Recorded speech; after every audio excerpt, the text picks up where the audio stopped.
Joel Sherman back with three things I'm thinking about. I'm going to do 1 and 2 on Francisco Alvarez and Anthony Volpe. I've tied these two players together for a bit. Here's a reason why I tie them together. They enter the 2023 spring training as pretty much consensus top 10 prospects in the sport. Fans are screaming, they must make the teams. The teams aren't serious if they don't put them on the teams. Their calling cards that year were supposed to be their bats. Their offense was their calling card. And actually, in that rookie season, you can make a case that their defense was much better than their offense. I mean, Volpe won a Gold Glove as a rookie. That defense helped keep them in the batting order, even as their batting average sank, their strikeouts rose. They both hit homers that year. Again, the combination of defense and homers was kind of like good enough to get him through. Last year, kind of up and down for both guys. Still the problem, a low batting average, still some homers there, still too many strikeouts, especially for Volpe. And then this year, you could argue that for a long period of time, this was their worst seasons. And maybe what we'll remember from their worst seasons is some toughness physically and some toughness mentally. Let's start, number one, with Volpe. It's well documented. He played terribly. He looked lost on both sides of the ball. And then in mid-September, he sat for 6 games. It was finally publicly revealed that he had a torn labrum in his left shoulder. He made a dive in May and got kind of caught his glove side. He sat, he got a cortisone shot. And again, it's 6 games, but it's hard to ignore that in the 6 games, he's 8 for 20.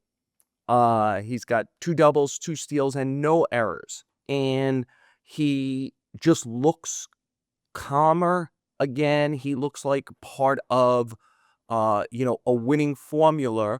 I would not ignore 2 factors here. Austin Wells, his buddy, has also gotten hot at about the same time. Last 6 games, 8 for 17, also a couple of doubles, a couple of walks. They were the 2 guys who started the rally on Tuesday night, single, that leads to 2 ninth-inning runs, and the Yankees win 3-2 and clinch, and the winning hit is by Jose Caballero, who was the guy who was playing shortstop when Volpe was out. I would think Aaron Boone thinks the Yankees are best when Volpe hits and plays and starts at shortstop, and Volpe and Wells help make the bottom of the lineup strong. I think Ryan McMahon is just not going to hit. He's not going to hit good pitching in the postseason, but his glove keeps him in. You can't just have all outs at the bottom of the lineup. So Volpe and Wells are going to be important, and then Caballero can be used by Boone as a weapon in a variety of ways. If McMahon needs to be batted for, he could come in and play third base. He's obviously a base stealer. He could come in. He showed he had a great at-bat, 9-pitch at-bat to win the game on Tuesday night. So I think that's one way that if Volpe can actually hold on. This is Volpe. And remember, he was one of their best players in the postseason last year. If he carries this through, it helps the Yankees a lot. Francisco Alvarez. I guess I could call him Mordecai 8 Fingers Alvarez. He's playing with the torn ligament in his right thumb. He's got a fractured left pinky. He's down to 8 healthy fingers. But look, let's point it out. Kodai Senga went to the minor leagues and he hasn't figured his stuff out. Alvarez got sent to the minor leagues, and he's come back, and he's been what the Mets had hoped he'd be from the beginning. In those 37 games, 282, 936 OPS, 17 extra base hits, 7 homers, none bigger than Tuesday night when he broke a tie, 7-7 tie at Wrigley Field. 2-run homer in the 8th inning is the winning homer, and gave him the lead. David Stearns, when Alvarez went down, said it would be fine if he took 72 hours to get down there. Alvarez got down there right away.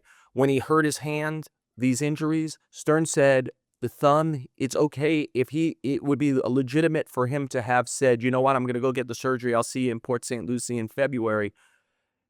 Going to the minors, not having the surgery, then hurting another finger, playing through it.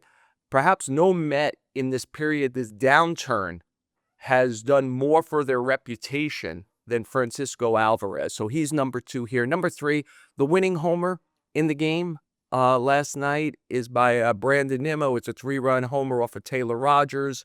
You know, I'm sorry, Alvarez, obviously, winning homer.